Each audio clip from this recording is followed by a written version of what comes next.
नमो राघवाय, नमो राघवाय। जय जय श्री सीताराम, जय जय श्री सीताराम। जब हम कोई भी धार्मिक ग्रंथ पढ़ते तो उसका फल अवश्य होता है। इसी तरह यह तीसरे अध्याय का माहात्म्य है। माहात्म्य यानी पुण्य, महत्व, फल, यानी इसका पुण्य क्या है, फल क्या है, महत्व क्या है। इसलिए मैं आपको समझा रही हूँ। आपका ये क्या बोलती रहती है माहात्म्य, इसलिए यह माहात्म्य में फल है, पुण्य है, इसको कुछ भी कह लो, ठीक है। ये तीसरे अध्याय का माहात्म्य। एक शूद्र ने बड़े अनर्थों से धन इकट्ठा किया, उसका धन चोर ले गए। धन के वियोग में पागल होकर वह लोगों से पूछता फिरता था, मुझे कोई ऐसा तरीका बता दो। बार बार वह लोगों से पूछे, मुझे कोई ऐसा तरीका बताओ जिससे मैं पृथ्वी में गड़ा हुआ धन निकाल लूं।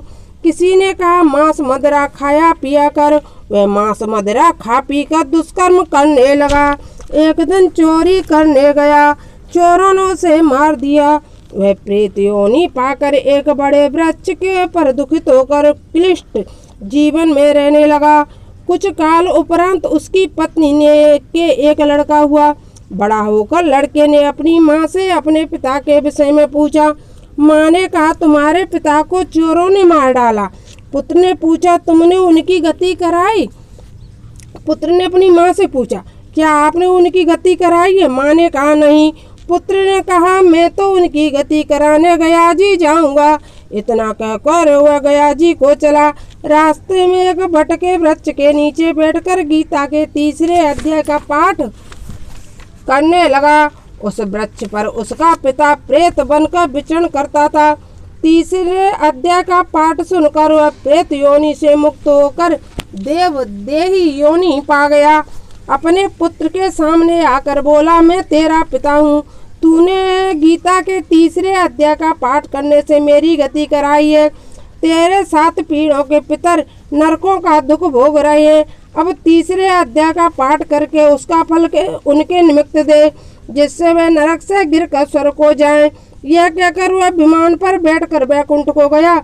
पुत्र ने तीसरे अध्याय का पाठ करके उसका फल अपने पितरों को दिया। वे नरक से छूटकर स्वर्ग को प्राप्त हुए।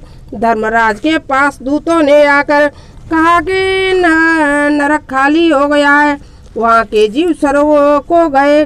धर्मराज चिंतित होकर वह उसी समय श्री नारायण जी के पास आए और बोले, भगवान, जो जीव जन्म जन्मांतर से पापी थे, उन्हीं के दूत वैकुंठ को ले गए। नारायण ने प्रसन्न होकर कहा, धर्मराज दुखी मत हो। अब मैं जो गीता का पाठ श्रवण करे या कोई गीता जी का पाठ करके उसका फल किसी दूसरे जीव को दे तो उसे नरक में मत भेजना।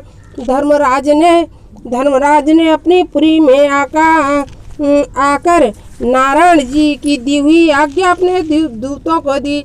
नारायण जी लक्ष्मी से बोले, ये मैंने तुम्हें तीसरे अध्याय का माध्यम कहा है। बोला वृंदावन बिहारी लाल की जय। इस तरह जब भी आपको लगे तो आप गीता श्रवण करें, मन में शांति प्राप्त करें, अपने पितरों को सुनाएं। पितर गीता सुनकर बहुत तृप्त हो जाते हैं। नमो राघवाय, जय जय श्री सीताराम।